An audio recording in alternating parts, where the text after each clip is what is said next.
Hi everyone. Welcome to the last of this season's format. My name's Shumon Basar. Thanks so much for being here. Thanks to my guests this evening, to Brendan McGetrick and to Olivia Sudjic, who I'll introduce in greater detail very, very shortly. If you could please turn your phones to silent right now, which includes Brendan, clearly. Thanks so much. There's also, to let you know, on your way out or around, we have these very nice booklets, which also become posters. They're in a box over there. Actually, let me show you. In case, it's kind of a Black Mirror, I guess, right? It's very nice, right? So these are available in the box on the way by Boris Meister. And great, okay, so for the last time, Samuel Beckett once said about James Joyce's work in progress that form is content and content is form. A few decades later, and Marshall McLuhan declared that the medium is the massage. Inspired by these words, format is about the shapes that knowledge takes. What's the grammar of what we know or how we feel things? And if there's a hidden politics to representation, what are they?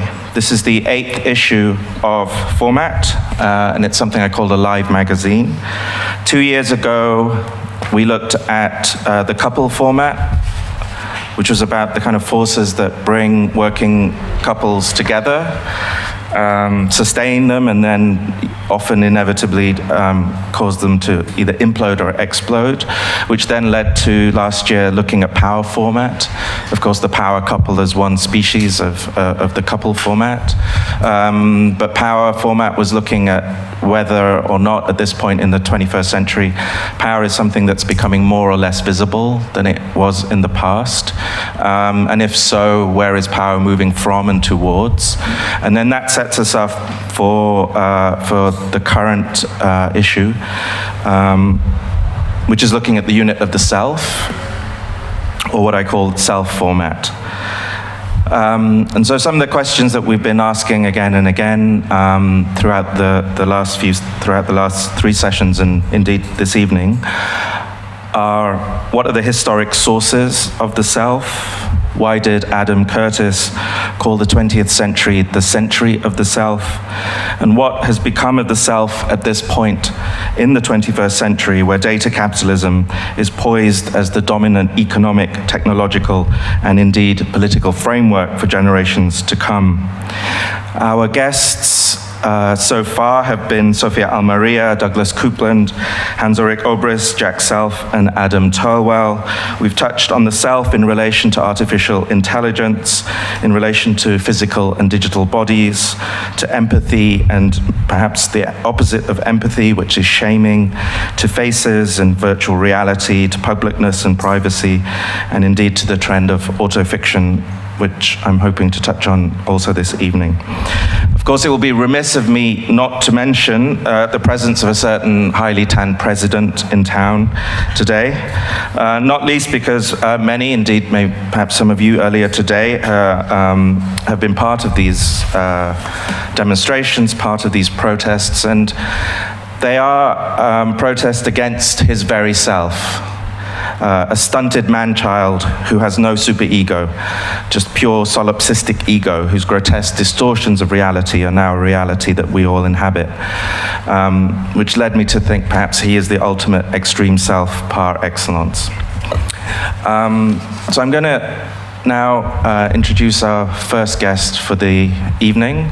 Brendan McGetrick is a writer and curator. His work has appeared in the New York Times, Wired, the Financial Times, Art Review, Der Spiegel, Domus, Vogue, many, many other places. Since 2015, he served as the director of the Global Grad Show, which is the world's largest exhibition of graduate design and technology, which is held in Dubai annually. And it's a really extraordinary project. It's an extraordinary experience. It's a kind of like the best of, almost like 100 best of end-of-year shows, all in one space. A very remarkable thing. In 2017, he co-curated California Designing Freedom at the Design Museum, which is what I've asked him to talk about today in relation to self-format. So Brendan's got a short presentation now, and then I have a number of questions for him before we get to Olivia. So will you please join me in welcoming Brendan McGetrick? Thank you.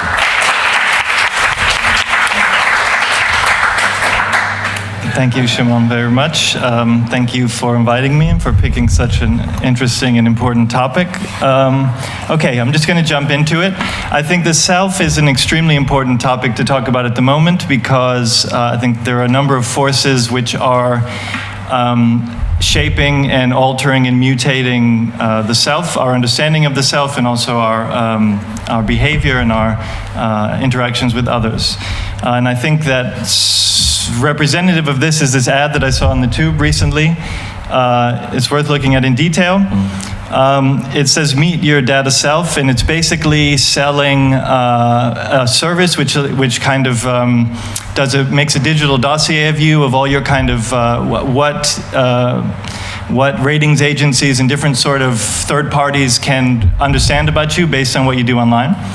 But I thought it was really interesting, this ad, because one thing that I feel very strongly is that my data self is not a kind of like cool, irreverent version of my real self, which seems to be what this ad is implying.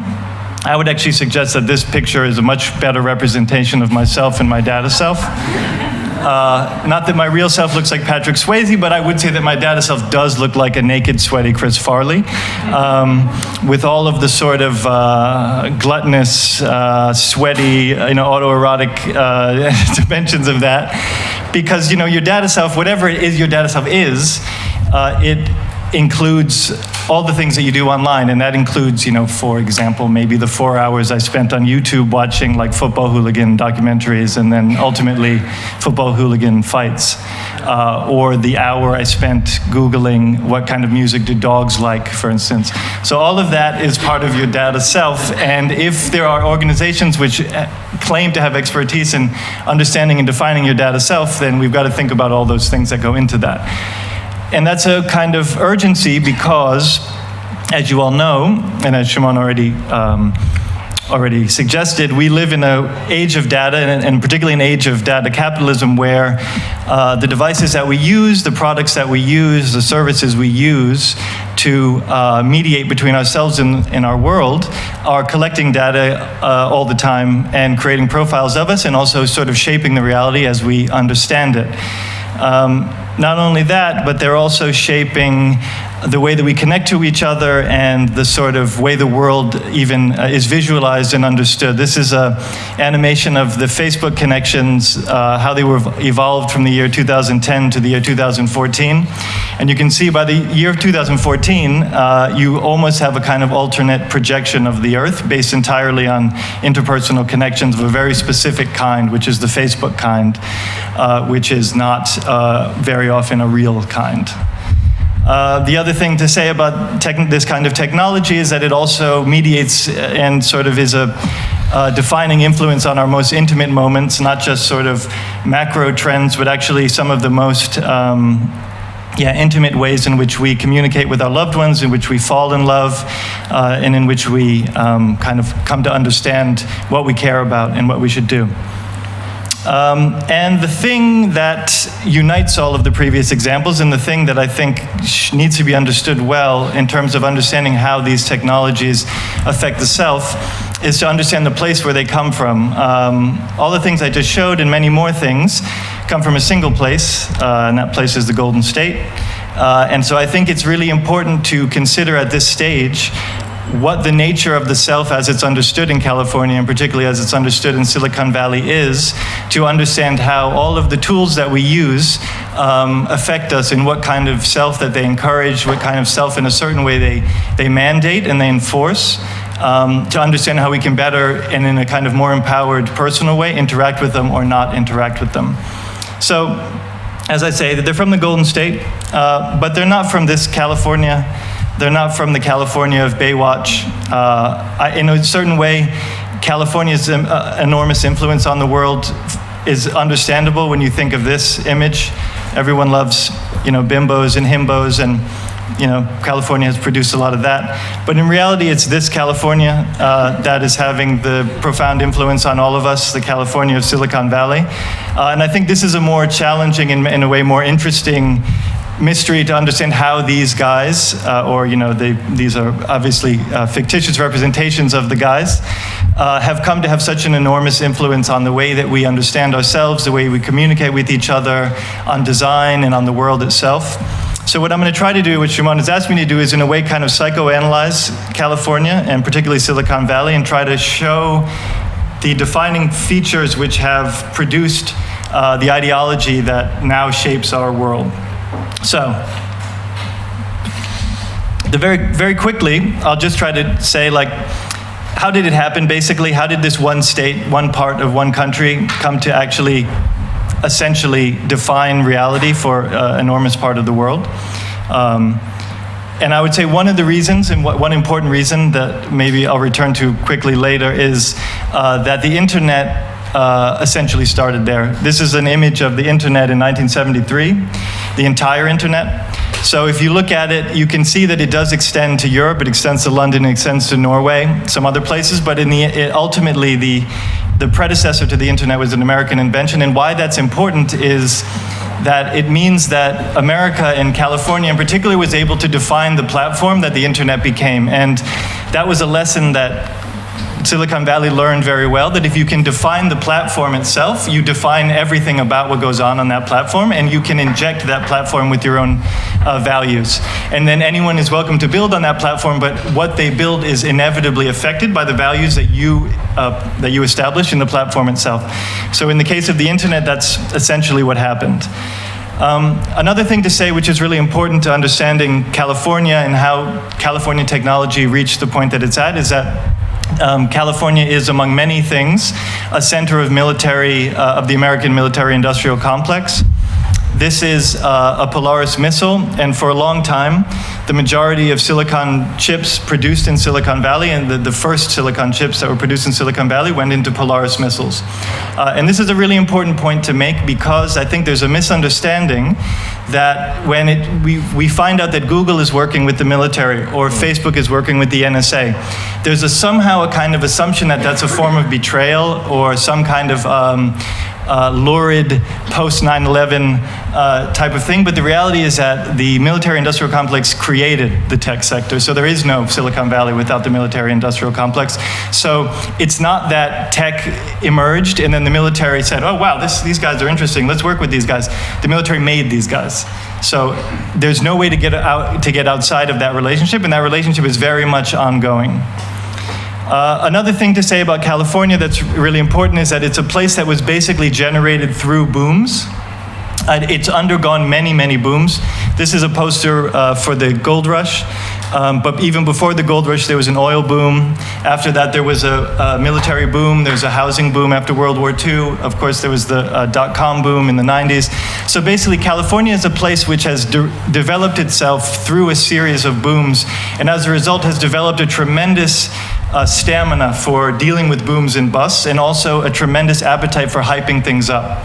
So it's a lot easier to get enthusiasm and support and kind of hysteria around a new thing in California than a lot of other places, certainly than here. Another really important point is that California is the end of America. It's the final frontier geographically. That image, the image of the frontiersman, of the settler, the explorer, is absolutely ingrained in the Californian psyche, and as I'll show a little bit later, absolutely of enormous influence on the development of technology, the development of the computer, personal computing, and of the internet.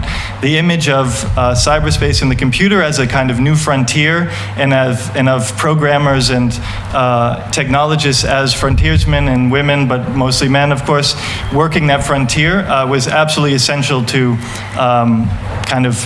positioning tech as something which was adventurous and courageous and noble.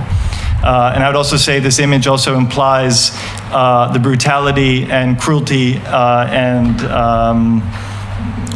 ethnic monoethnicity of this. Is that that an image also of manifest destiny? Yeah, it is an image. It's manifest. So this isn't technically California, but it's California is the culmination of this drive, the drive to cover the entire American landmass from sea to shining sea, and all of which that implies negatively and positively.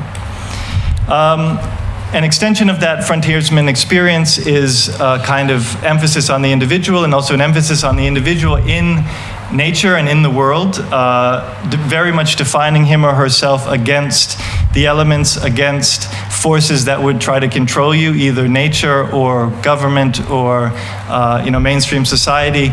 The idea that an individual should be able to define their own reality and should be empowered as much as possible to do that is very much part of the Californian psyche, and very much has influenced the way that tech created there operates. And a big part of that idea of the rugged individual and the kind of enterprising individual is written into the Silicon Valley lore. These are startup garages. You can see on the top left is the garage where the Disney company was started. On the top right, where Hewlett-Packard was started. Bottom left, where Apple started, and bottom right, where Google started. So it is genuinely amazing. Of course, as you would imagine, there's a healthy amount of bullshit in it. The idea that these companies really started with one hardworking guy in a garage is partly myth, but that's also an essential part of California, is myth-making. Here's Steve Jobs showing a picture of himself and his partner in the garage that I just showed, showing it at the launch of the iPhone, and in a way using it to kind of support his own myth and support his kind of trajectory from a cool countercultural guy into the maker of the iPhone. And myth-making, of course, is totally essential to California, because California is the place where fantasy is produced on an industrial scale. This is Disneyland. What's really fascinating about Disneyland is that it has a plaque when you enter it that says, "Here you leave today and enter the world of yesterday, tomorrow, and fantasy." And I think this could also be a slogan for Silicon Valley. It has absolutely no patience with today whatsoever. It's really interested in tomorrow, to a certain extent yesterday, if it can justify what you're doing for tomorrow, and definitely fantasy. So the idea that in California you can and should exist in an alternate reality that transcends the mundane fallen world that we all are prisoners of is absolutely essential to the Californian psyche, and absolutely essential to the tech and all of the sort of design work that comes out of there.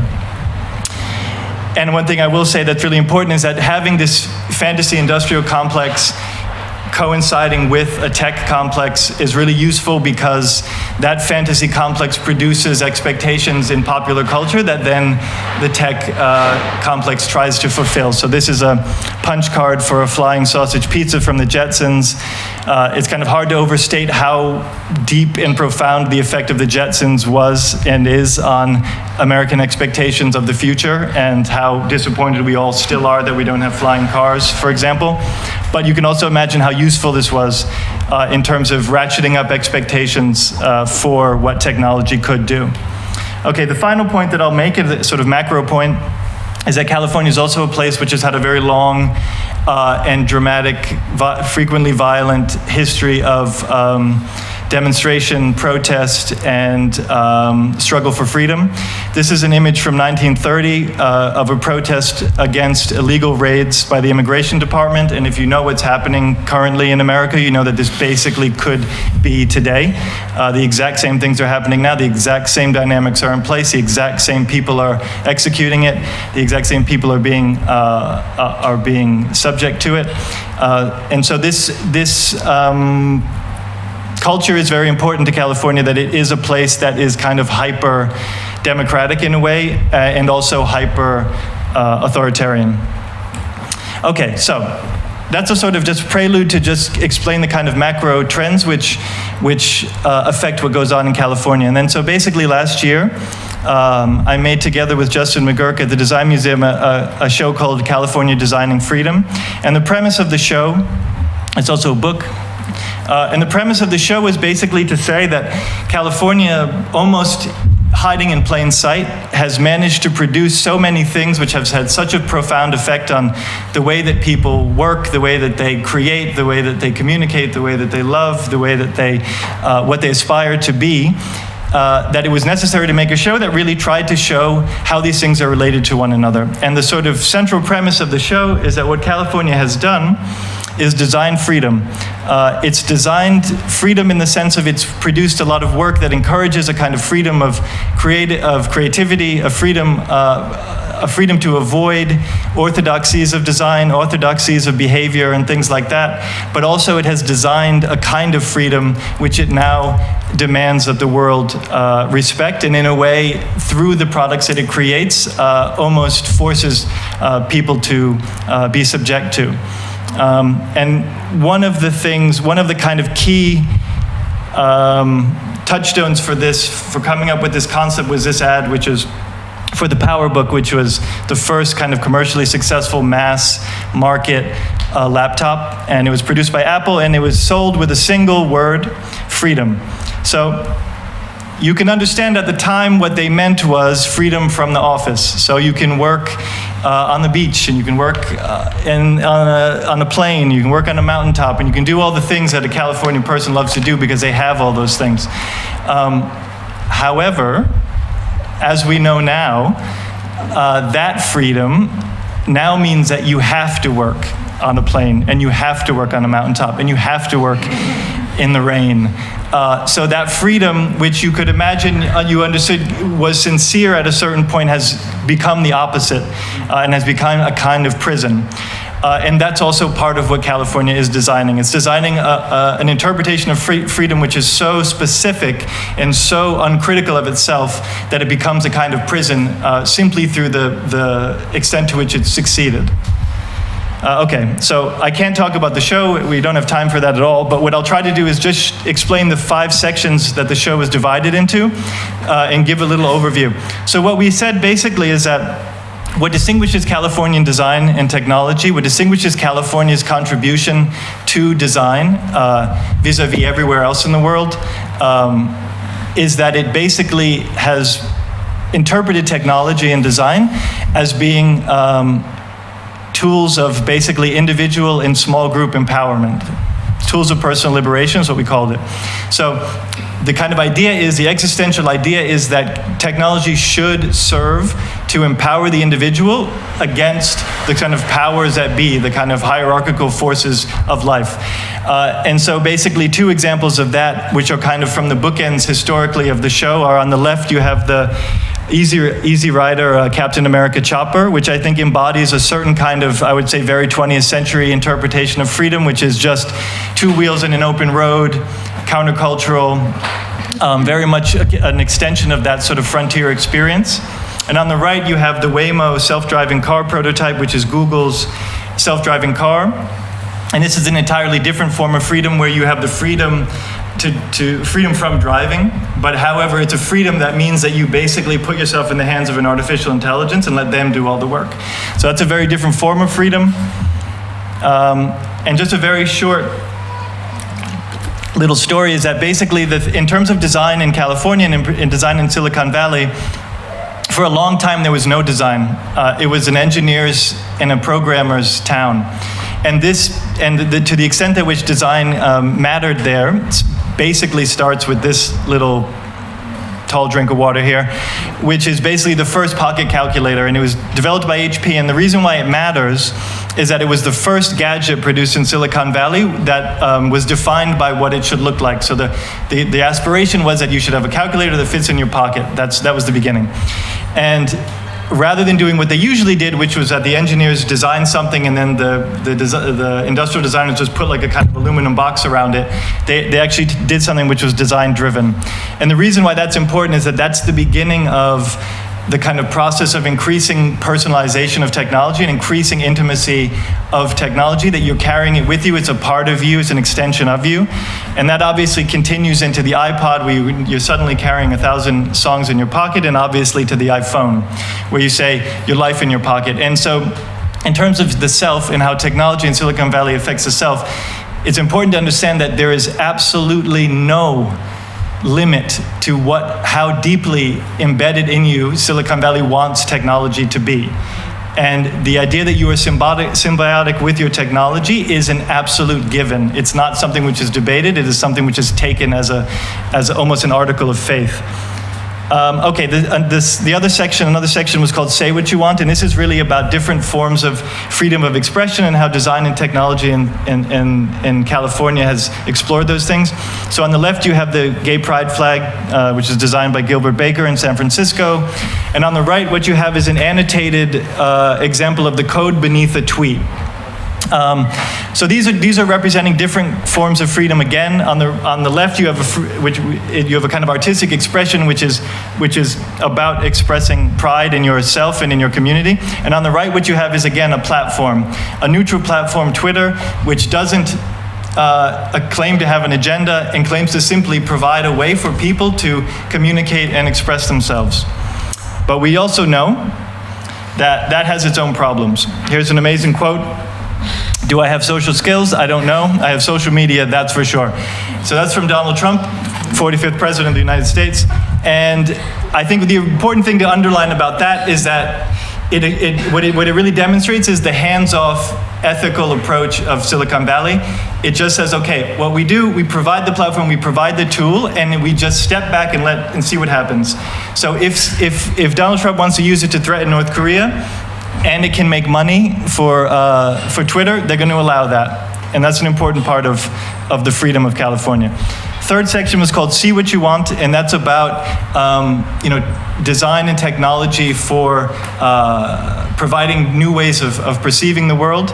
On the left, you have a poster from the psychedelic age of the 60s in San Francisco, which was a very LSD-fueled artistic, musical, cultural movement, which was really about exploring the self, opening up doors of perception, and trying to explore new ways of understanding yourself and obviously your relationship to the world. On the right, you have the Snapchat spectacles, which is an entirely different thing, which is basically glasses with a camera built in that allows you to sort of automatically upload and document your world. And that this, I would say, is an entirely different form of looking, which is not about inward looking and very much about outward looking and outward broadcasting. Okay, the fourth section was called Join Who You Want, and this is about design, which is about building community and making connection. A really important person and moment that it's in the show and is part of this story is on the left, Douglas Engelbart. Douglas Engelbart was a visionary computer programmer, technologist, who was also a really avid LSD user, which is a really important point to make, that the early people who were involved in computing culture in California, including Steve Jobs, were not exactly hippies, but they certainly were taking acid in order to try to understand the full potential of this completely vague, almost entirely conceptual space that computing was just beginning to imply.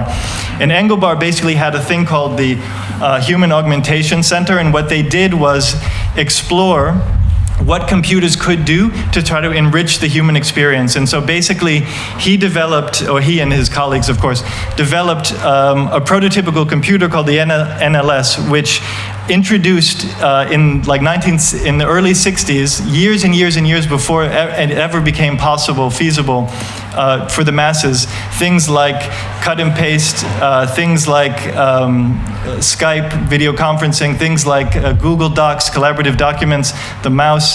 So basically, he was a sort of visionary who tried to understand how the computer could enrich and deepen the human experience rather than flatten the human experience. And I would say that is something which is less common now.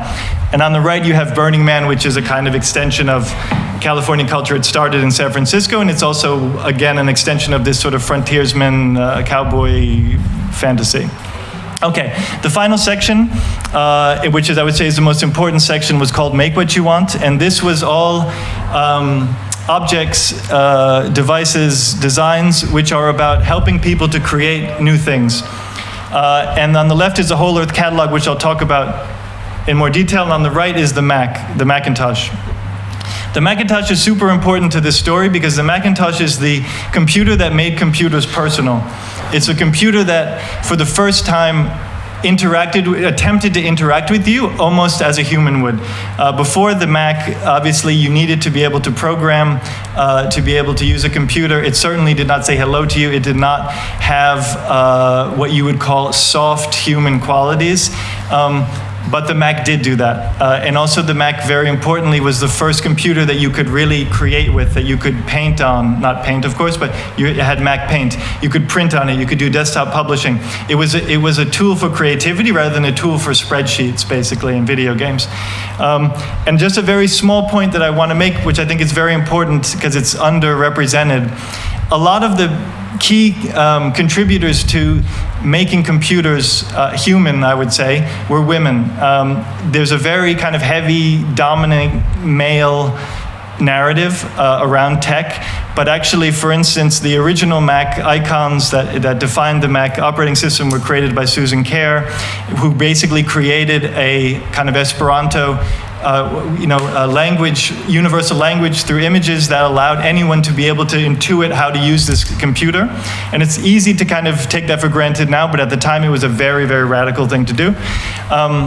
And then also many of the sort of early explorations of how the Mac could be an artistic tool were most kind of interesting and important landmarks were made by women. This is April Greiman's work, Does It Make Sense?, which is a totally amazing work that was in the show. It's 6 feet by 2 feet, really impressive, was made in 1986. When basically the computer was so weak and the printer was so weak that she would basically have to print like a tiny, like say 1/50th of the canvas, and she'd have to send it to print and then leave the office and come back the next day and it would have printed.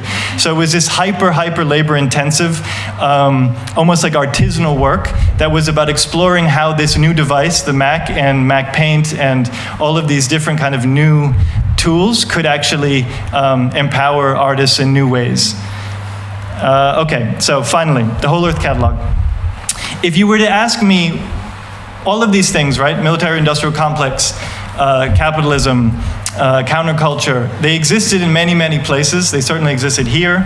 Why is it that somehow all of this kind of was put together in such a way that it kind of was able to influence the world and sort of create a vision of technology that was deeply, deeply seductive to the world? And I would say if I had to give a kind of 3-word answer, I would say it was the Whole Earth Catalog. And the reason why is just to give very brief background. So basically, the Whole Earth Catalog, in 1967, San Francisco, that was the summer of love in San Francisco. So many, many hippies, 100,000 hippies, congregated in San Francisco, and they, tuned in, turned on, and dropped out. And basically, this is called the Human Be-In, and this was a massive event in Golden Gate Park. So basically, this was a kind of apotheosis of hippie culture, apotheosis of American counterculture. And then after the Summer of Love, many of the hippies left San Francisco and they formed communes in different parts of America, in different parts of California. And basically, the idea was to create an alternate reality based on principles that were superior to the principles that were defining American society. Warlike principles, capitalistic principles, principles that are hierarchical, principles that are dehumanizing. The idea was that rather than have this kind of, post-war, Dwight Eisenhower corporate world, they should have a decentralized world that empowered small groups and empowered individuals. And so they set out to try to create these worlds. And since we're here at the AA, it's worth saying that the sort of most influential architectural engineering figure was Buckminster Fuller, and particularly his geodesic dome, which was the kind of architectural style, preferred architectural style of these communes. And the thing to say about that is that it was not just because it was interesting looking, or that it was you needed minimal materials to be able to build it, but also that it actually embodied and gave physical form to the society that they actually had in mind, which is a decentralized, networked society, where all the members were connected to each other, but nobody was superior to anybody else. The geodesic dome is the kind of physical embodiment of that philosophy. But at the same time, it can't be emphasized enough that these kids, these hippies, were basically suburban white kids who didn't know anything about how to be working the land, how to survive on a commune or anything like that. They were basically the 60s equivalent of hipsters who were kind of living a dream. So in order to make that dream happen, they needed the Whole Earth Catalog, because basically what the Whole Earth Catalog did is provide a kind of resource for people to understand where to get the tools that you need to survive when you're living in the middle of the desert or in the middle of a forest, and also how to understand the experiences of other people who are doing similar things in other parts of the country. So basically the Whole Earth Catalog existed to do that. And the reason why it's so important, and this is the point that can't be emphasized enough, what the Whole Earth Catalog did, which was a kind of magic trick, was it took things which were basically considered antithetical to the counterculture. At the time, there was the free speech movement at the University of California, Berkeley was at its absolute height. And the free speech movement took as one of its primary villains and primary opponents computers, because it felt that computers were emblematic of the dehumanizing, disembodying nature of large corporations and the government. So they use, for instance, punch cards as a kind of canvas to make their messages. So at the time, this is mid-60s, late 60s, the idea that a computer was something that was anything other than a tool of those in power to be used to abuse those without power was a very radical and, in a way, almost insane idea. But the Whole Earth Catalog proposed precisely that. And this is basically the text that goes inside of the front cover of the Whole Earth Catalog. It said, the Whole Earth Catalog functions as an evaluation and access device. So calling a magazine a device is already a really interesting, telling thing. And so basically what it did is it created this very generic concept of a tool, and then it just filled it with all sorts of different things. And some things were like, weaving. Some things were prehistoric. Some things were cultural, musical, books. But other things were plastics, military technology, computers. And it took this very, very kind of inclusive, all-embracing understanding of tools and basically said, no, these things that the government is making, that companies like IBM are making, we can seize these things and we can use these things to empower ourselves and to actually put pressure on power. So that was a very radical sort of cognitive shift that without happening, you'd basically never get, So the person who ultimately absorbed that message and then became the most sort of eloquent and passionate spokesperson for that interpretation of technology was Steve Jobs. Today we celebrate the first glorious... And this is basically an ad announcing the Macintosh from 1984. For the first time in all history, a garden of pure ideology, where each worker may bloom, secure from the pests of a contradictory force is more powerful a weapon than any fleet or army on earth. We are one people, with one will, one resolve, one cause. Our hands shall talk themselves to death, and we will bury them with their own confusion. We shall prevail. On January 24th, Apple Computer will introduce Macintosh. And you'll see why 1984 won't be like 1984. Okay, so we can all laugh about that now. But again, that kind of embodies what California managed to do. And I'm going to skip actually some things now because Shumon's putting me under some pressure. Okay, but this has to be said. So basically, you have this situation. Technology is being made, it's heavily influenced by the counterculture, and it's being understood as tools of personal liberation. So the missing element that kind of explains why we're in the state we're in now is capitalism. And basically, what ended up happening was, this is Wired magazine. So Wired magazine, this is actually the prototype of Wired magazine. So Wired magazine was created in part by people who were from the Whole Earth catalog. And what they did was they decided that this image, this frontiersman image that these communes were going for, this idea that there's a vast open space, that small groups of people can congregate and do whatever they want and create their own alternative realities, and we just network them, that actually, although that failed, because I should say that the commune movement totally failed and lasted about a year, although that completely failed in terms of physical reality, it actually ultimately will receive its full embodiment in virtual reality, in cyberspace. So basically this kind of image for me is everything you need to know about how that was understood. The kind of cowboy figure, this is John Perry Barlow, sort of guy from the Electronic Frontier Foundation, former Grateful Dead, writer for the Grateful Dead, occupying this kind of Tron landscape of cyberspace or whatever. So basically what these people did was decide that in order to make that vision a reality, they needed to get in bed with right-wing neoliberal politicians in America.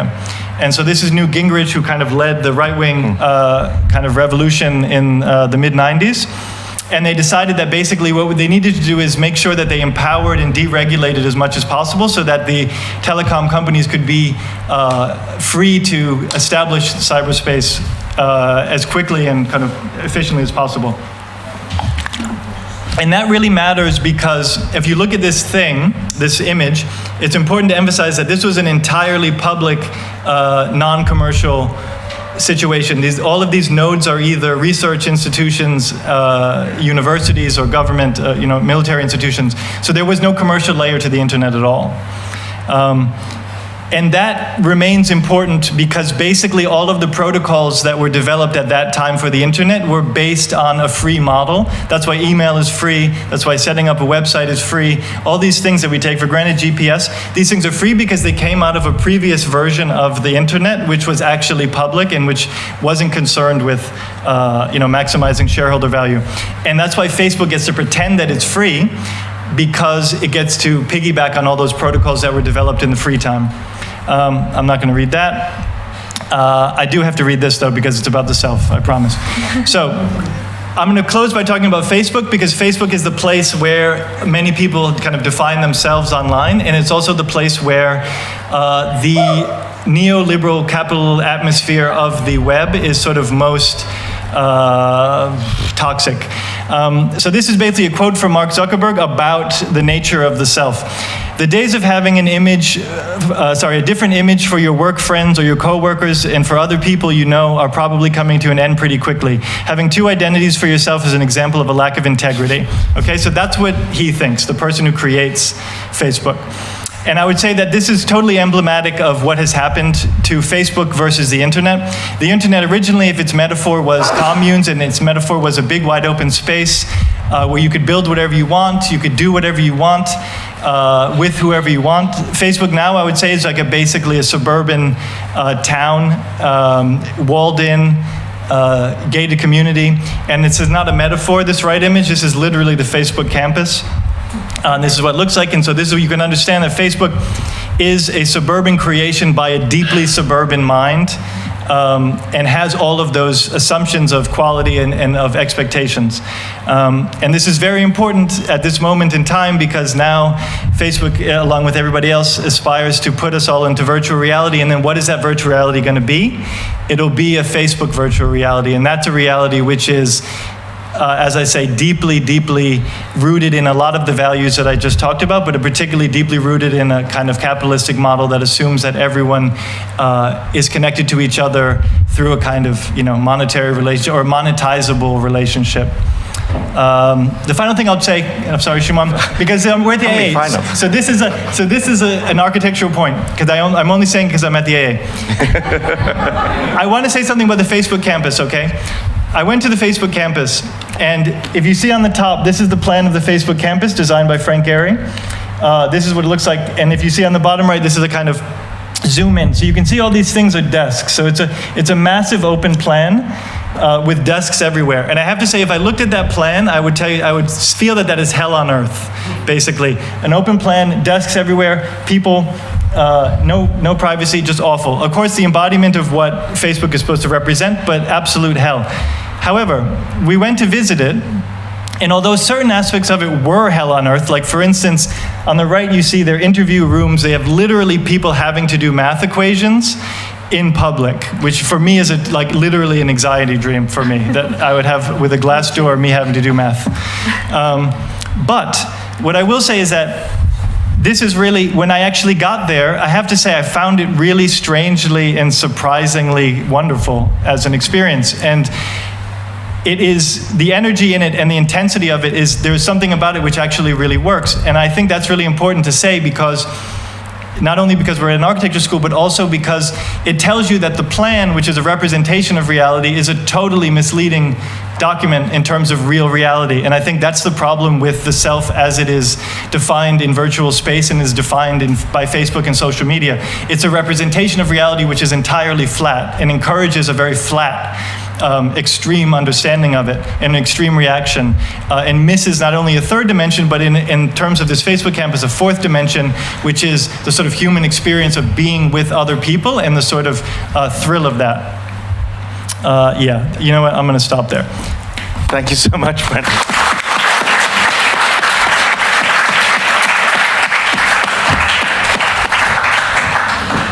I mean, California is the 5th largest economy in the world, so thanks for taking us through the 5th largest economy in the world, and I guess 6 decades of it in sort of lightning speed. What I'm going to do now, though, is I do have questions, and there are things I certainly want to pick up, but I want to bring Olivia in at this point, because you know this, but I think it's worth saying for the audience that the combination of the two of you is very intentional, and it has, in a sense, to do with scale.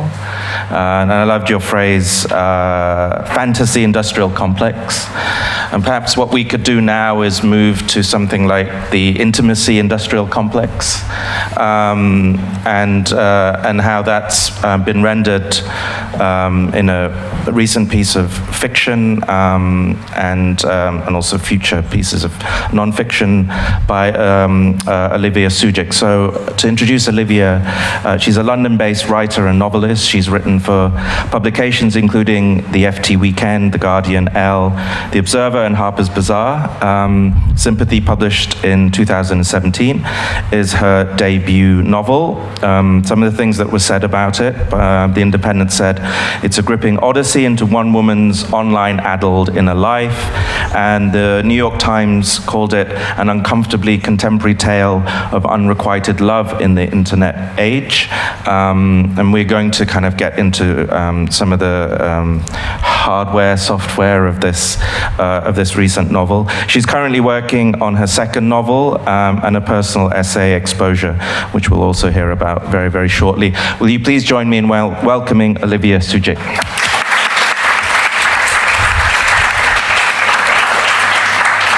Hi. I wish actually that whole presentation could come as a kind of companion piece to Sympathy, because first of all, quite a lot of the images, including whole Earth catalogue, and actually from what I've chosen to read, the image of Columbia floating with her telegraph wire, are all in the book. And you're totally right, it is obviously about scale, in the sense that I could have written a non-fiction book or a piece of journalism or kind of social anthropology about these ideas, but what I really wanted to explore is how they work in fiction, because it felt to me like no one had really done that yet. I mean, there are literal things like Dave Eggers' The Circle, but not actually exploring how the dynamic, you talked about the kind of freedom that ultimately ends up in imprisonment, how that really works in terms of people's relationship to one another. So the book is, I guess, on the surface about a woman, or a young woman, aged 23, who goes to New York. Basically, her identity is a blank. And I kind of was thinking about it almost through the lens, or through the sort of crosshairs of like how a marketer might see someone online. So the detail you know about her is essentially the kind of vital statistics and her preferences, rather than her kind of personality, let's say, or her kind of historical background. She doesn't even know who her parents are. She's adopted. She's ended up in England through a kind of strange series of events, and is going back to New York to try and basically work out some of that, basically discover an identity. So far, so a traditional 19th century novel. But when she gets there, instead of being able to kind of nail down a solid sense of self through her own belief in kind of a solid identity, or what the kind of identifying markers that we normally think of as giving identity, like geography, history, family, religion, all that kind of thing, she instead becomes infatuated from afar with a writer who basically exists more online and in her own kind of slightly filter bubble existence than she really does in her actual work. And Alice, the main character, becomes obsessed with her and ends up basically siphoning off her identity to repurpose as her own. And obviously there's a lot of historical precedents for that in novels. I didn't think of it like a new idea, but what I did think was new was the scale and the kind of just unbelievably normalized access as voyeurs now we all have to each other's lives. And that, I guess, is a superficial sort of description of the book, but that relationship between someone who knows everything about you but you've never necessarily met, just like the advert, which I too saw on the tube with the kind of meet your data self. Alice starts to see this woman as her internet twin, and it is supposed to be a kind of analogy, or because it's a very long book, it's an allegory, I guess, for how the internet sees us and starts to stalk us and has an obsessive relationship with us and uses the data we feed it to create this picture that then can be used to influence and predict and nudge us in ways that we're not necessarily aware of. So that's the backstory, and I thought that instead of we decided I would read, basically, and the section I've decided to read from is actually towards the end, but because it's a kind of quite cyclical book that moves with the kind of temporal iconoclasm of the internet, it works to read without you having any knowledge of the book. And also just to say, I wrote this actually in 2014. I finished it in 2015, so this was before filter bubbles became a kind of very common phrase. It was before Brexit, it was before Trump, it was before the Cambridge Analytica story broke. So now when I read this, I kind of part cringe, but you have to imagine me writing it in 2014. When Mizuko did eventually introduce me to people at the party, she said the same thing she'd said with conviction in the Italian restaurant. Meet my new friend Alice, or I've adopted her, or it's love, but more absent-mindedly, like she was only going through the motions, after which she faded away somewhere, leaving me to fend for myself. The only person I distinctly remember talking to was a guy with plus and minus tattoos on his knees who had a 6-month probation job for a tech company and said he knew Dwight. We sat next to each other on a sofa where people were passing around brownies. I assumed they were hash brownies. By the way, she's very naive, I have to state that. I shouldn't have begun without stating that. So I had only a tiny bite of one. It is Moorish, I said politely, but actually, you don't want too much, thank you. Plus and minus told me that the government was tracking him. They're probably tracking you too, he said, when I laughed nervously. What do you do? Me? Nothing. I just graduated. He made a surprised face. Oh. Well, they probably are anyway, if you're coming to parties like this. Most people here are on a list. I must have looked blank. Agitators, he said. But even if you just sit tight, be good, and buy shit, your identity is being traded all the time, and with your permission. It's like dust, tiny specks of your skin and hair. The one bite of brownie was perhaps stronger than I had realized because my skin had started crawling. So what do you actually do? You stop phishing scams and stuff like that? He looked offended. Not exactly. The kinds of company that want to hire me are the security firms and defense contractors that make software for the government. What do? Track people's movements, predict future behavior by mining data from social networking websites. You can get a really intimate picture of a person's entire life, their friends, the places they visit. I know, I said. I imagine that they can. I don't remember choosing to get so completely high that I burst out of my own skull and became a kind of mist, a fresh dew on every face. But I remember the command, open your mouth and shut your eyes. I remember someone holding my lips back, exposing my gums, and someone else holding my head and stroking me. And then the bitterest thing I've ever tasted, and then someone else asking me how I knew Mizuko, and me saying dreamily again and again, she's adopted me, it's love. And then I lay back like a sleepy child having its clothes taken off, arms aloft, my feet liberated from their shoes. Skin a rabbit, I said sleepily, like I felt sure Sylvia had said to me years ago when she got me ready for bed. Then I let myself be borne along in a primordial blur of limbs, keeping my eyes shut against the light overhead. 2 couches had been pushed together to make a padded playpen. Outer layers were draped or thrown over the sides. I was not certain if voices addressed themselves to me, so I mainly did not answer them. I felt my mouth colliding with hard objects and heard myself shout, "I'm falling," which gave rise to a wave of laughter and stroking. "Okay," I giggled sheepishly, stroking my own arm. I could feel my spine turning to fuzz. I became bodiless. I'll never forget that feeling, but when I try to picture the scene now, I have nothing. No faces, maybe vague shadows, protuberances and depressions like faces in the moon. I end up picturing a simulation we were shown at school. The first year, our notion of science was separated out into 3, biology, chemistry, and physics, of what the universe supposedly looked like moments after the Big Bang. When the police arrived at the party, I didn't immediately put 2 and 2 together. Everyone started yelling, "Feds, feds." The word meant nothing to me, but they began corralling us into the basement. I put on clothes, a man's. Some people climbed out of a small window up onto street level and escaped that way. It didn't occur to me to try and do this myself, but I watched with detached interest as Plus and Minus made use of a leg up. Someone passed round a cupped handful of pills. "Quick, swallow them."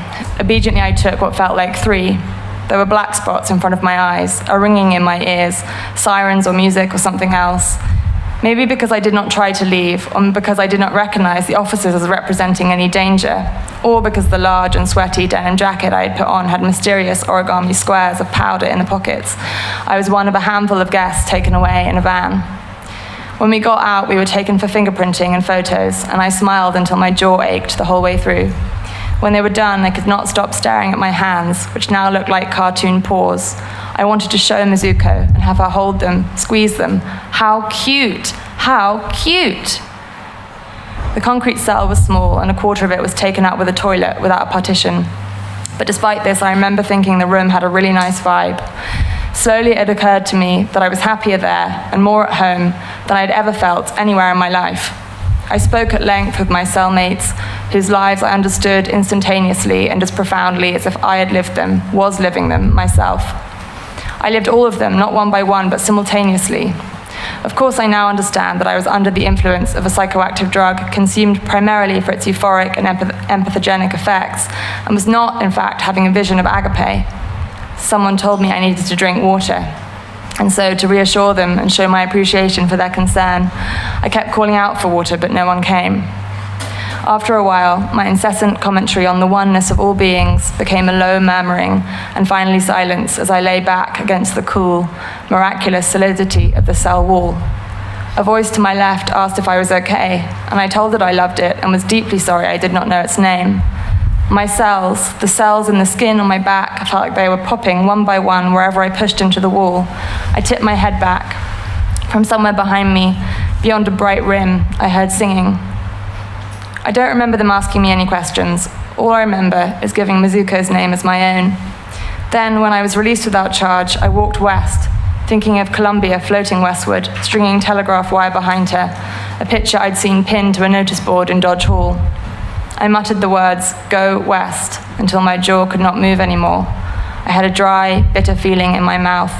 I walked under skies spreading pink, through Prospect Heights and then north through Fort Greene, saluting strangers who caught my eye on their way to work. I could have gone to Dwight's, but then I remembered we'd broken up, and then I remembered Mizuko. My cell had been returned to me inside my purse, but it had died. I wanted to continue walking, or my legs would not let me stop. I felt as if I were being directed, and so I felt I could let my mind wander and be free, knowing it was all being taken care of. A benign force was propelling me on. I stopped in front of a sign that tumbled a blood-red LED message, perfectly in time with my heartbeat, over and over again, in a way that hypnotized me for some minutes. Have a great day, and make good choices. Have a great day, and make good choices. Have a great day, and make good choices. Yes, I promised, the words moving through my veins.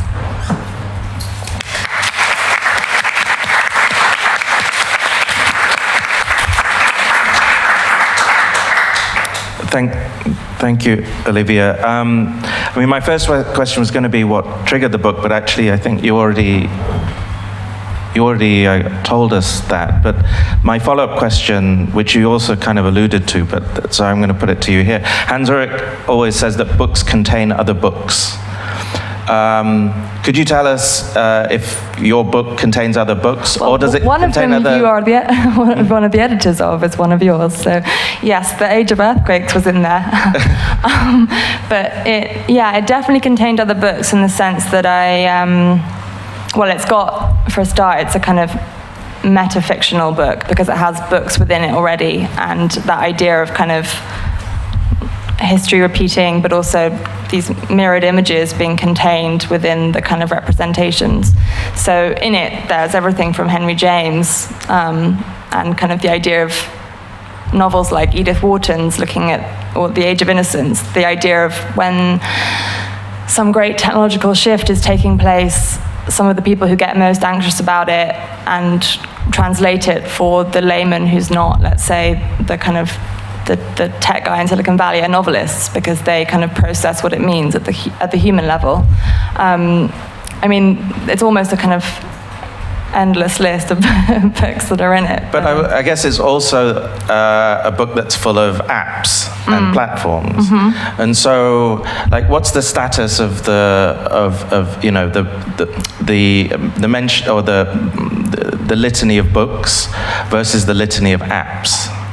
I mean, is it as simple as, one points towards a certain romantic notion of the past and the other is about the present, or? Well, I guess a part of the point, or part of what I worked out whilst I was writing the book, is that in lots of ways, novels, as I think Adam referred to them yesterday as empathy machines, aren't that different from the way that lots of apps or social media type platforms try at least to function, in the sense that you're projecting yourself online onto the people that you read about, the images that you see, and obviously what you're understanding is totally shaped by your own subjective experience, but you are basically bridging a gap that exists, and obviously a novel is can be just a long form version of that.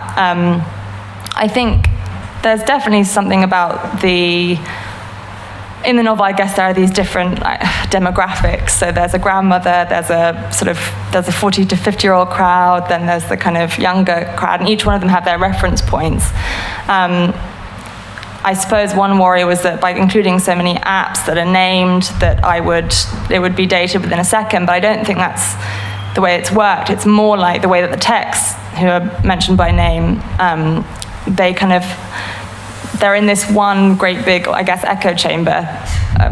Was it Forster who talked about authors speaking at each other across time, and in a way, like, that's sort of what the internet has enabled you to do, is kind of exist without the confines of time and space and geography that kind of separate each person. So by having them all in the book like that, all these reference points, it's like, even though a text might have been written in the 19th century, it's still got this hovering drone-like kind of presence in their lives.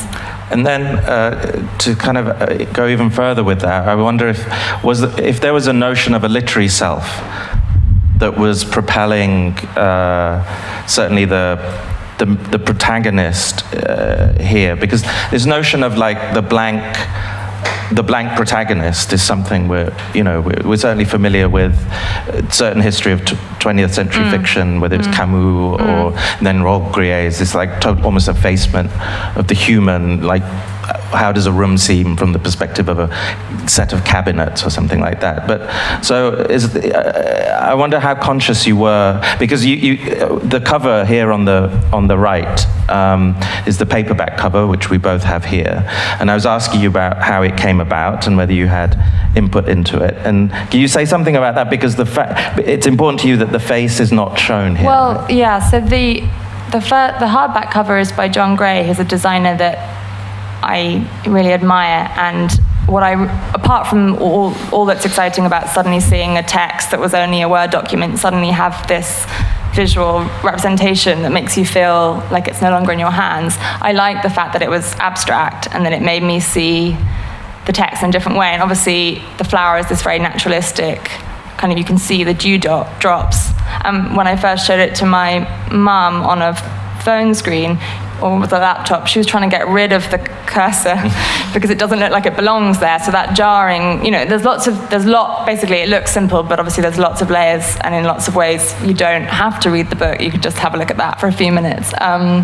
But with the paperback, which obviously it's a common thing that they want to try something different, originally quite a few of the ideas that were put before me were a woman looking out at the potential buyer of the book, who would probably also therefore be a woman, and I felt very strongly that it shouldn't be embodied that way on the cover, and I probably feel strongly about that in general, because I think the reader should be able to make up their own mind, and but in the end we ended up with her elbow, so she was sort of edged off screen. It still very much captures the book in terms of like the mirror image, and I guess the kind of solipsism. Oh, this is the storm, I think, starting. A storm's coming. I feel like that might be my publishers being like, stop being negative about the paperback cover. I'm not, it's just... They're very powerful publishers. Yeah. I guess I'm being subversive about the paperback cover, which is to say that I felt like it's on the edge of where I would have wanted to go with it. But what was your original question? It was... No, it's just whether there was a historical literary self that you were at all summoning in your own protagonist. I think that in a funny way, even though Alice is existing in this very, hyper-connected, very modern New York, in lots of ways she's incredibly old-fashioned, and she is not a kind of Camus-like character in the sense of what she wants is the solidity of the 19th century. She doesn't want to go and smash everything up. She wants anchors. Mm-hmm.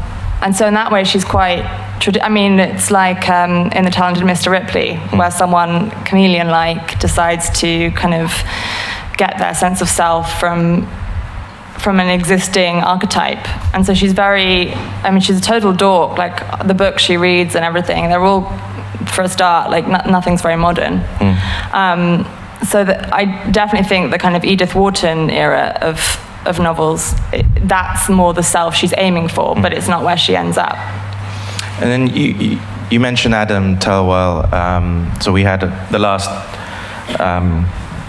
format with Adam, and we were talking about autofiction, and he had he had a kind of critique of it, part of which was that maybe it doesn't disclose its its historical indebtedness, or the sort of literary predecessors, and all the way to the notion that maybe actually this obsession with a narrating I actually ends up effacing the possibility of an other, to go back to the notion that a novel is ultimately at its best a kind of empathy machine.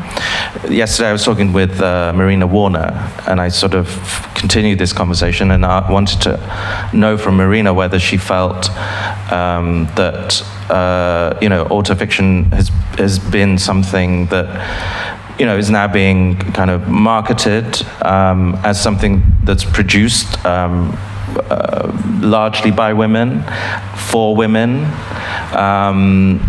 I wonder how because you were here for our discussion with Adam, and I just wonder what I don't think your book is autofiction. I think it's interesting you called it metafiction. Adam also said that part of what suddenly becomes completely different when you give a reading is that if you've written it from the perspective of I, suddenly it's like the Moth Club where you're reading your diary. I mean, it's not my diary, but it's really hard to suddenly not feel like you inhabit in people's minds the character. And I think what Adam was saying, he was sort of saying that autofiction for him can be quite thin, in like you say, it doesn't have that dialogic kind of discursive part, but at the same time, I guess I feel like as a woman, you're not really afforded that breadth and depth anyway. And for me, a lot of what is interesting about women writing, let's call it autofiction, although half of them reject that, like Chris Kraus, I Love Dicks author, she's like, I would never call it that, because you wouldn't say that Cervantes was writing autofiction, you wouldn't say that Flaubert's Madame Bovary, even though he said Madame Bovary's c'est moi, you wouldn't call it that, you would just call it literature. So I think for me what's interesting about and obviously people like Ben Lerner, there are lots of contemporary male writers doing what we call autofiction, but for women it's, there's this double bind that they've been in forever, which means that if you write a novel and claim that it's got no biographical or as little biographical detail in it, then you can muster.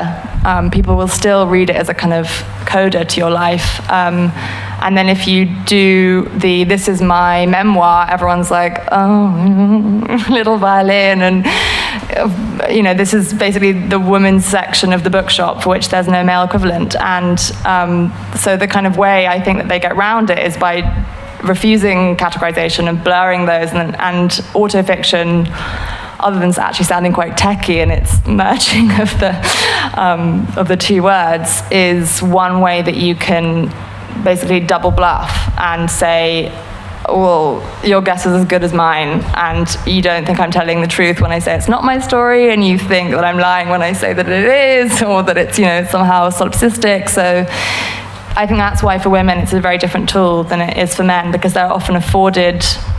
I mean, Philip Roth, for example, obviously we've been reading about a character called Philip Roth for ages, but for him it was like a way to play with masks and to play a game and to hide and have fun with fiction. And he still got taken seriously. Whereas women, getting taken seriously is like the peak of the kind of hierarchy. So yeah, for me, that's what this next essay that I'm writing about is sort of, in part doing, is looking at autofiction and how it falls differently for women than for men. And just to kind of add to the question then of gender. I mean, Brendan obviously brought up an elided history of the foundation of a lot of this Silicon Valley tech. That there were very important women involved, but the stats today clearly point that it pretty much like any other industry. 5% CEOs of startups, 28% computer science degrees, of which half of them drop out and don't make it beyond. I mean, there are women there, but in terms of who's making the world, it's very much overwhelmingly male. And so I was wondering whether Marina's first book, which was about about Empress Dowager, came out in 1972, which was around the same time that John Berger did Ways of Seeing, which was, incredibly important in many ways, but I think also incredibly important that a man wrote and presented a kind of primarily feminist kind of critique of the history of art and of image making and hopefully consumption. I sort of see autofiction as being like the literary version of the female gaze, in the sense that I guess why with, for example, something like, if you compare Nausgaard's reception with My Struggle, immediately overnight bestseller, versus someone like Chris Kraus's I Loved It coming out in 1996, and basically, I can't remember who the reviewer was, but I think it was in the art review, he said this is a novel not so much written as secreted, a word which takes away strategy, discipline, agency. There's loads of stuff to say about that word, but it kind of, it's a way, I guess, of sort of, women have been doing this for so long, and I guess with like what Adam was saying the other day about it's being popularized anew in the kind of Anglo world, I feel like that. Actually, I've lost my thread. But what I was originally going to say is the tech world, in terms of getting into this very small bubble-like experience of life, for me reflects the way that women for so long have had this very much this association with interiority and this kind of.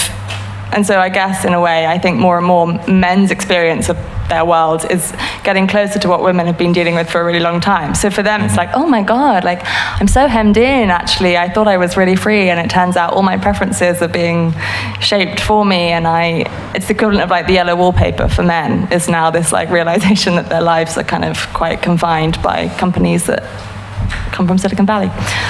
And actually, one thing you pointed out that Whole Earth Catalog described itself as a device, and if I'm not if not incorrect, you use the word device a lot when referring instead to of phone. instead of phone. Why?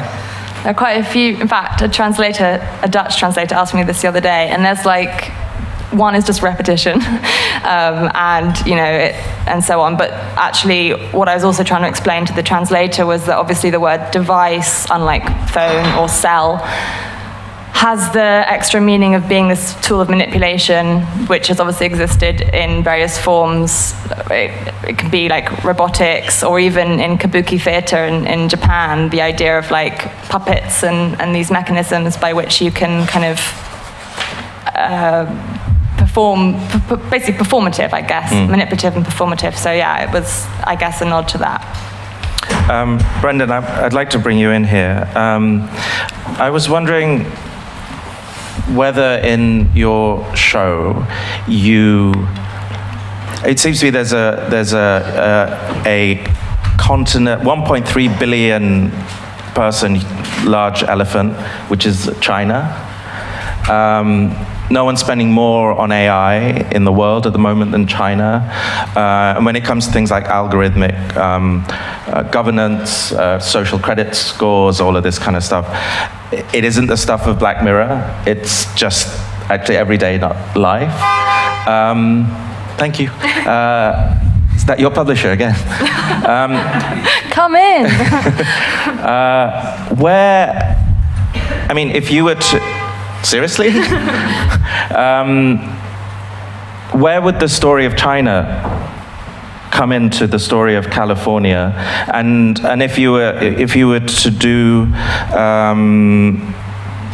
a show of where the question of the determination of the self through technology is happening today, on this day in 2018, would we be able to do it without talking about China? Well, no, I would say we shouldn't do it without talking about China, but it's a very complicated question, really. What I would say is that, of course, China has a totally different relationship with the self. It has a totally different relationship with power. The Chinese individual does. It also has a totally different relationship to the media, and I've certainly witnessed in China that platforms like, or the equivalent of Twitter or WhatsApp, which often feel to me corrosive in the West, are actually genuinely liberating in China, because there isn't, because the press is generally very much more controlled. So the fact that you can actually, when things like Weibo came out, that it really was a way for people to give their opinion and to meet other people, like-minded people.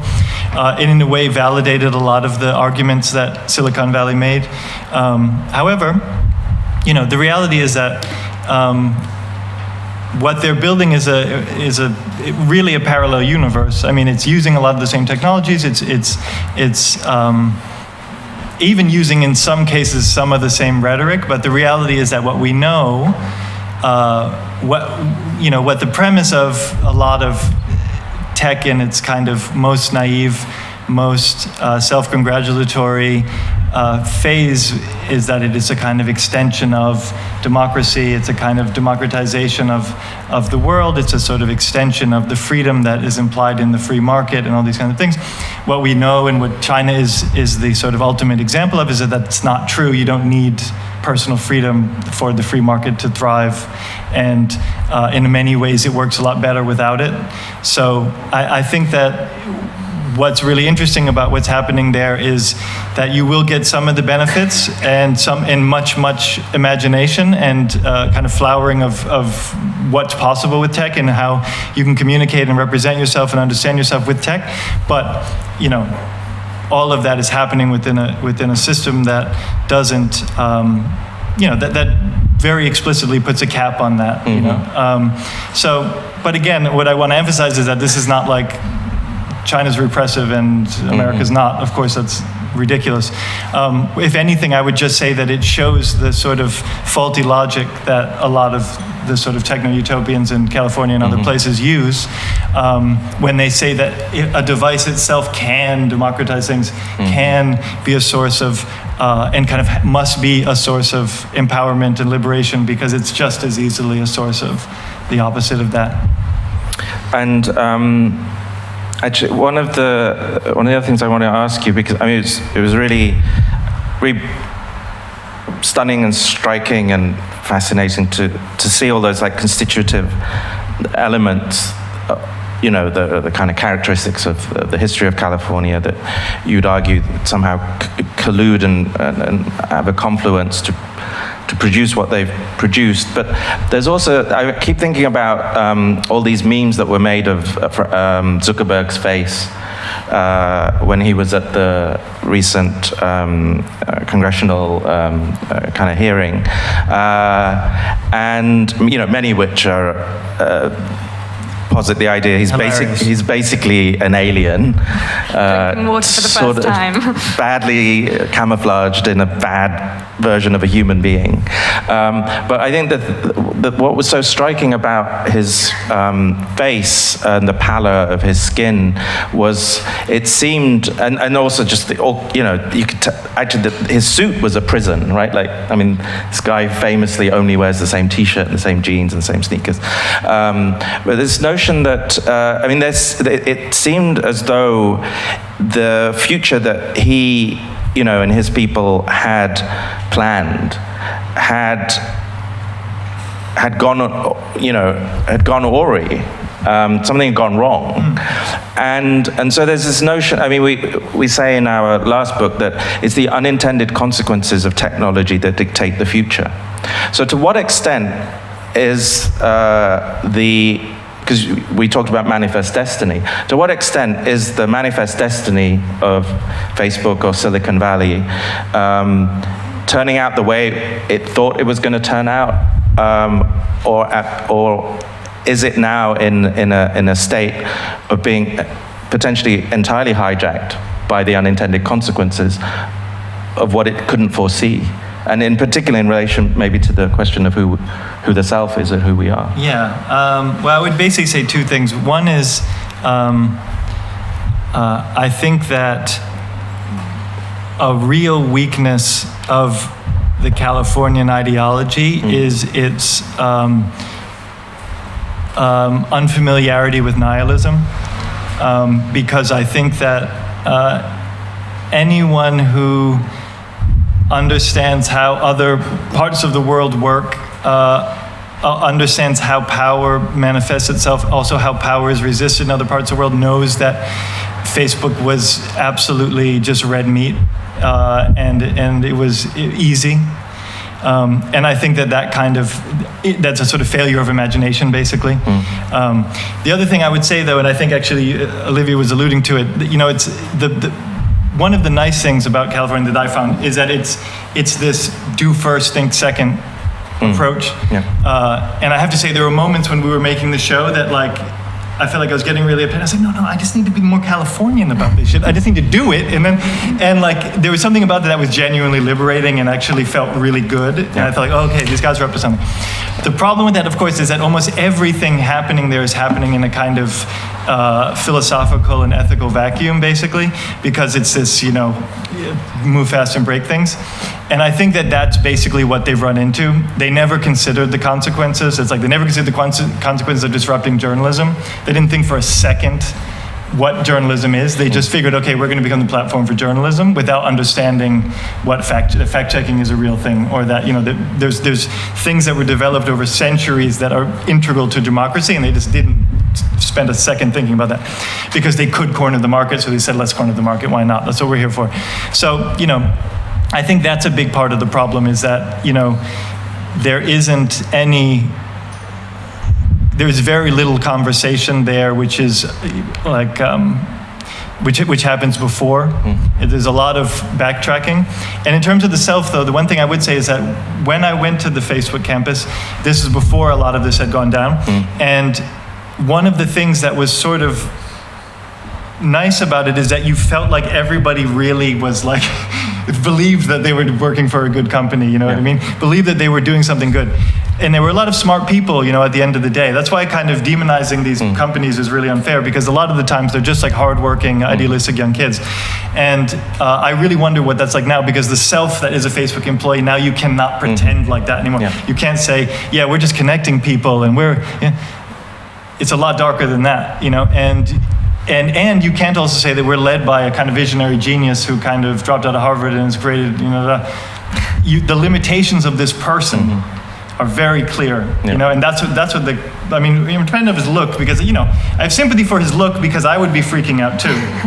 But the limitations of what he understands to be the self, to be the importance of complexity, the importance of secrets, the importance of the fact that, people's weird secrets and weird obsessions is what makes him interesting, and he's absolutely against all that.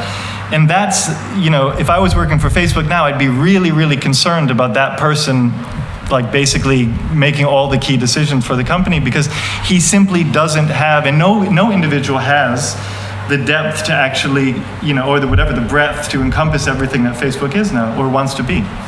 And I just want to pick up that word obsession, and then I'll open it up to you guys. If you've got a question, put your hand up in a minute, and Mike will cope there. So the obsession. Up to a few years ago, stalking was considered a pretty bad thing. It seems to be basically almost one of the things that is the heart of the addiction machinery that keeps us glued to these things. Both in the sense, I guess, of what you can do with stalking other people, but also... But being stalked also, yeah. And so the way they, the ex-Google, he didn't last long, and it was very much like after the fact, but Google did have a design ethicist called Tristan Harris, who sort of explored how basically, amongst other things, it's as addictive as gambling, slot machines, the kind of dopamine rush that you get from variable rewards, so that every time you look at your phone, that's why it's, let's say, a news feed, and it's why, let's say, Instagram likes having a non-chronological feed, is because everything's like unexpected, and that kind of thing hooks you to keep on checking it. And there are lots of ways that designers could lay it out, which we don't really think about because obviously we're not in the room with them, but they're all very much choices to do with how to keep someone addicted to looking at their phone. But obviously, again, like you said, what's been normalized in terms of the access, and obviously it started with photography and reality television. There are many stages that got us towards social media.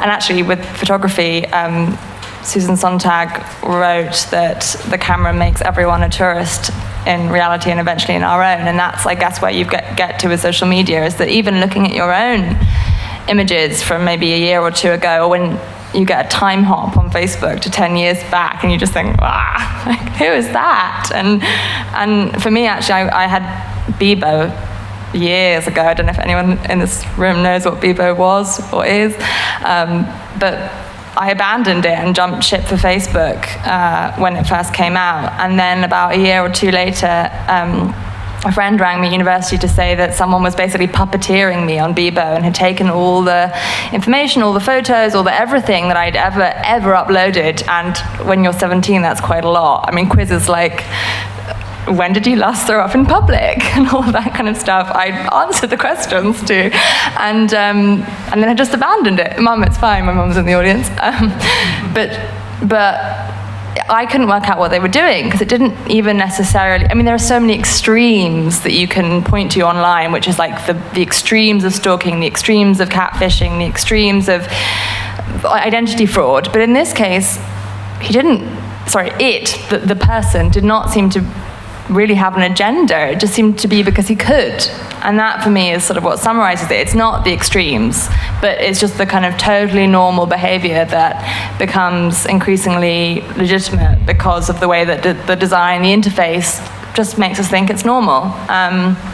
It had a happy ending. I'm still here, so it was fine. But it was just this very out-of-body experience. It was like having a limb that had been sewn on to someone else, and it was this sort of psychic violation that now, actually, the way that people retweet, all of those kind of interfaces, and it's this coded set of responses. Like there was a really good piece in the New Yorker a while ago about how obviously on a social media news feed, you're both looking at the macro scale of what's going on in the news, like Syria, but then also someone's total escapist holiday in Florida, and you're using the same thumb up or thumb down, all the same coded responses to look at those and to react to those, and that kind of bifocal gaze that it requires it really changes the way that we experience real world as well.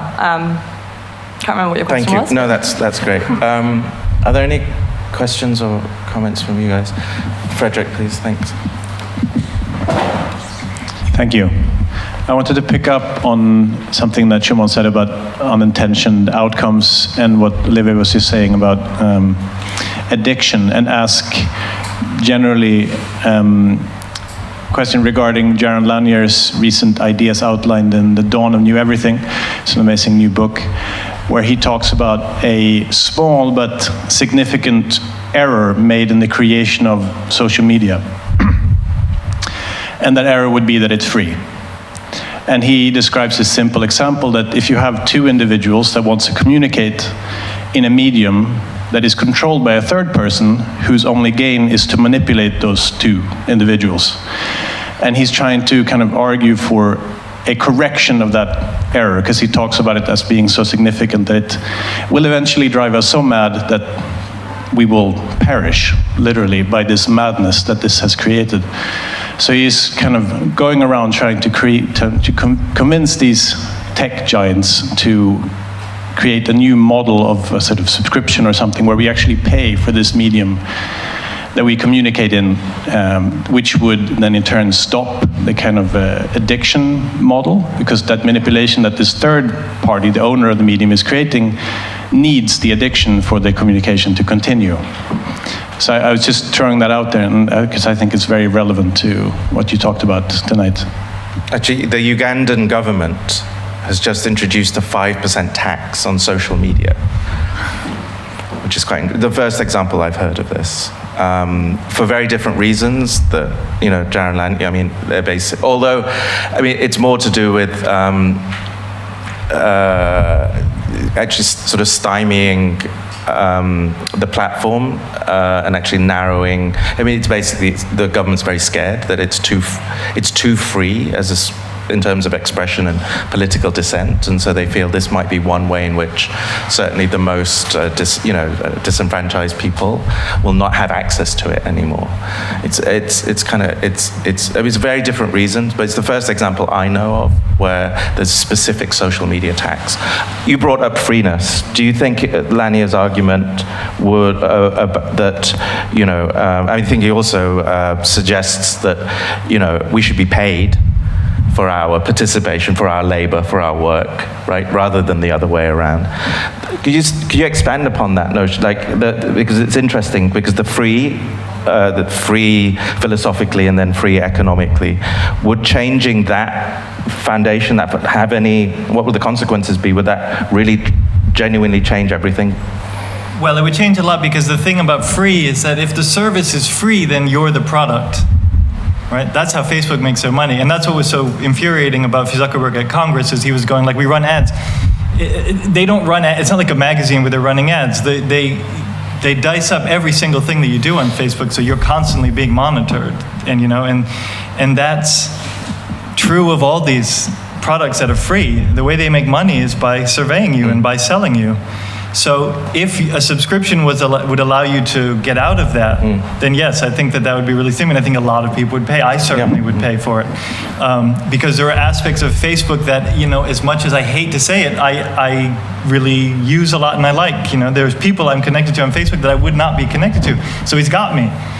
But I hate the fact that then my fucking relationship can be instrumentalized to support something that I don't even care about, or a product that I don't care about. So if you could escape that, that would be wonderful. And I do think that if they were honest, they would allow that. But I think that they know that they're what they're really doing is mining all the information that they have. And if you said, okay, I'll pay you $10 a month or 10 pounds a month, and you can no longer do that, I think they wouldn't take it. I mean, like that's like the Netflix model or whatever. They wouldn't take that if they had the choice. So I don't know what that says about addiction, but I would say about surveillance and in terms of the kind of rationalization and monetization of the self, that would be a big improvement.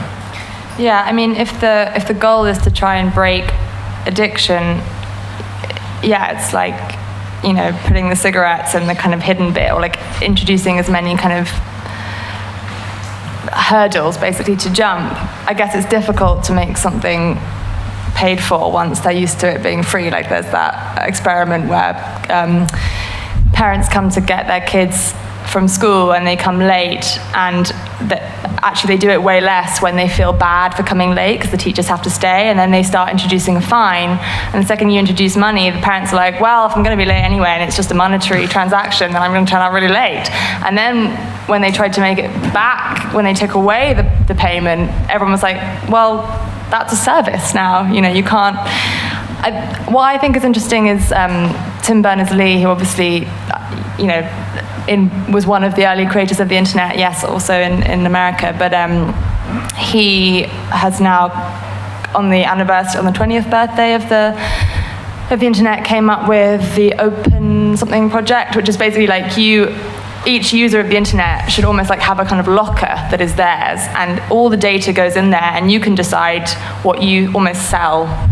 So it's like a way of you almost making money out of it. But I think the key thing is just to, and it's already happening a lot, but just to kind of, like you said, it's taken so long for people to understand that they are the product and not just see it as the service that is bent towards their will. And even just that shift in consciousness, I think, I'm not sure it's helped break an addiction, but I think even I've got younger cousins who are kind of 16, 17, they wouldn't be seen dead using Facebook. I mean, they're on other things that are Facebook owned, but I think in a way, like for them, being offline, being a mystery is the coolest thing. And so sometimes you just gotta put it all on the kids. We've run out of time, we've gone over. Probably won't have time for the second reading, but perhaps fine. You got to buy it instead. Could you tell us what the essay exposure was kind of dealing with? It's not saying that autofiction, so it's called exposure.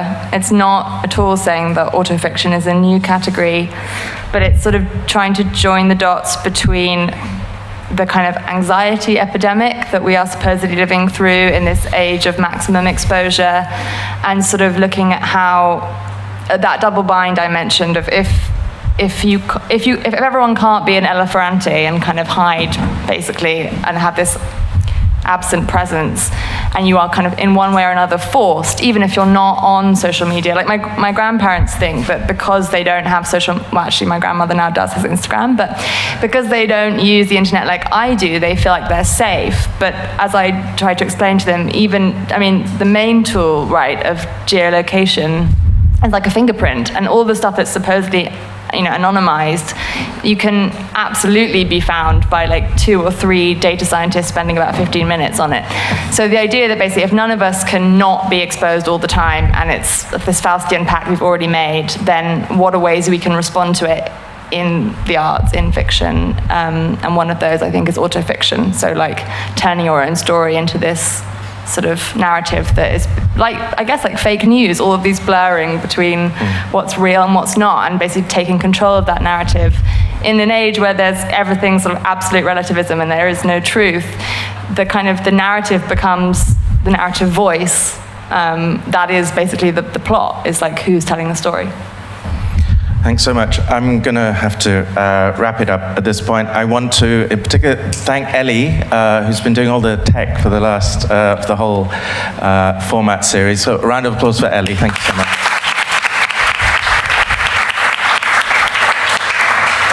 I'm deeply grateful to all my guests, to Manijay, Natasha, everyone that's helped put these together. It's been really wonderful. Thank you all for coming. And please join me in thanking my last guests of this year's format, Brandon McGetrick and Olivia Sudjic. Thanks, everyone.